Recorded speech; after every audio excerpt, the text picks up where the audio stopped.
Baik, terima kasih. Bismillahirrahmanirrahim. Assalamualaikum warahmatullahi wabarakatuh. Alhamdulillahirabbil alamin. Wa bihi nasta'inu ala umuri dunya waddin. Wassalatu wassalamu ala asrofil mursalin wa ala alihi wa sahbihi ajma'in. Amma ba'd. Rabbi shrah li sadri wa yassir li amri wahlul 'uqdatam lisani yafqahu qawli.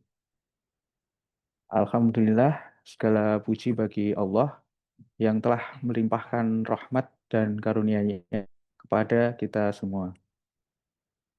Salawat serta salam semoga senantiasa tercurah kepada Nabi Muhammad SAW yang telah menjadi teladan sempurna bagi seluruh umat manusia. Sahabat BSI yang dirahmati Allah, perkenalkan saya Dedi dari tim IT Support. Hari ini saya akan membawakan sebuah kultum yang berjudul Sodakoh, wujud kepedulian dalam Islam. Sodakoh merupakan salah satu pilar penting dalam ajaran Islam. Bukan hanya sekedar anjuran, melainkan cerminan nyata dari nilai-nilai keimanan, kepedulian, dan solidaritas sosial. Islam merupakan agama yang menyeimbangkan hubungan vertikal kepada Allah atau hablum minallah dengan hubungan horizontal antar sesama manusia, yaitu hablum minanas. Nah, sedekah ini bisa menjadi jembatan yang menghubungkan keduanya. Rasulullah SAW bersabda dalam sebuah hadis yang artinya, amalan yang paling dicintai oleh Allah Azza wa Jalla adalah kebahagiaan yang engkau masukkan ke dalam hati seorang muslim, atau engkau menghilangkan beritanya, atau engkau mengusir rasa laparnya, atau engkau melunasi hutangnya. Sahih At-Targhib wa At. Hadis ini memberikan kita pemahaman tentang kedudukan mulia sodakoh di sisi Allah. Amalan ini tidak hanya bernilai pahala, namun juga bisa menjadi solusi atas berbagai permasalahan sosial. Ibnu Abbas meriwayatkan bahwa Amir bin Al-Jamuh Al-Ansori, orang yang telah lanjut usia dan mempunyai banyak harta, bertanya kepada Rasulullah SAW, yang harta apakah yang sebaiknya saya nafkahkan dan kepada siapa nafkah itu saya berikan? Allah Subhanahu wa taala menjawab pertanyaan mengenai hal ini di dalam surat Al-Baqarah ayat 215, yang artinya, mereka bertanya kepadamu Nabi Muhammad tentang apa yang harus mereka infakkan. Katakanlah, harta halal apa saja yang kamu infakkan hendaknya diperuntukkan bagi kedua orang tua, kerabat, anak-anak yatim, orang-orang miskin, dan orang yang dalam perjalanan membutuhkan pertolongan. Kebaikan apa saja yang kamu kerjakan, sesungguhnya Allah Maha mengetahuinya. Quran Surat Al-Baqarah ayat 215. Dari ayat ini terdapat dua pelajaran penting.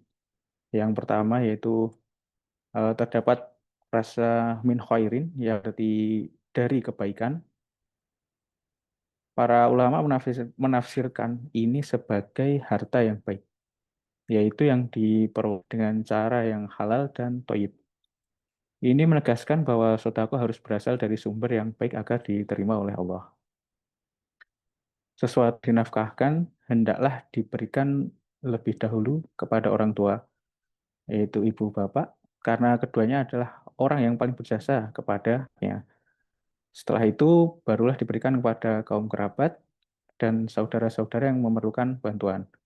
Lalu kepada anak-anak yatim yang belum bisa berusaha untuk memenuhi keperluannya, Dan terakhir, kepada orang-orang miskin dan orang-orang yang sedang dalam perjalanan untuk memenuhi keperluannya. Mereka adalah anggota besar kaum muslimin yang sewajarnya dibantu ketika dalam kesusahan. Nah, setelah mengetahui apa yang harus disedekahkan dan siapa saja penerimanya, maka pertanyaan berikutnya adalah seberapa banyak yang harus kita berikan. Pertanyaan ini juga dijawab oleh Allah dalam Al-Quran pada surah Al-Baqarah ayat 219, yang artinya, dan mereka juga bertanya kepadamu tentang apa yang mereka infakkan.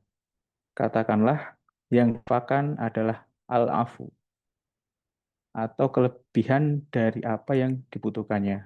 Demikianlah Allah menerangkan ayat-ayatnya kepadamu agar kamu berpikir. Ayat ini menjelaskan prinsip utama dalam bersodakoh, yaitu diberikan dari kelebihan harta atau al-afu. Istilah al-afu sendiri secara spesifik merujuk kepada harta yang tersisa setelah kebutuhan pokok diri dan keluarga yang menjadi tanggungan telah terpenuhi.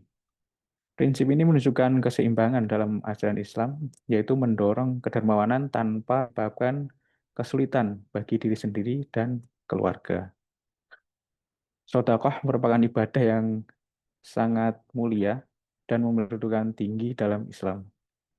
Dengan memahami sumber harta yang harus diberikan, siapa saja yang berhak menerimanya, dan bagaimana bersedekah dari kelebihan harta, kita dapat menjalankan ibadah ini secara optimal. Demikianlah panduan dari Allah dan Rasul-Nya mengenai sodakoh. Jangan menunggu kaya untuk bersodakoh, karena bukan hanya tentang jumlah, tetapi tentang keikhlasan dan kepedulian dengan sesama. Semoga Allah Subhanahu wa Ta'ala memudahkan langkah kita untuk menjadi hambanya yang ikhlas dan beramal, membersihkan harta dan jiwa kita, serta menerima setiap amal kebaikan kita. Amin ya Rabbal 'Alamin. Akhirul kalam, subhanakallahumma wa bihamdika asyhadu an la ilaha illa anta astaghfiruka wa atubu ilaik. Wassalamualaikum warahmatullahi wabarakatuh.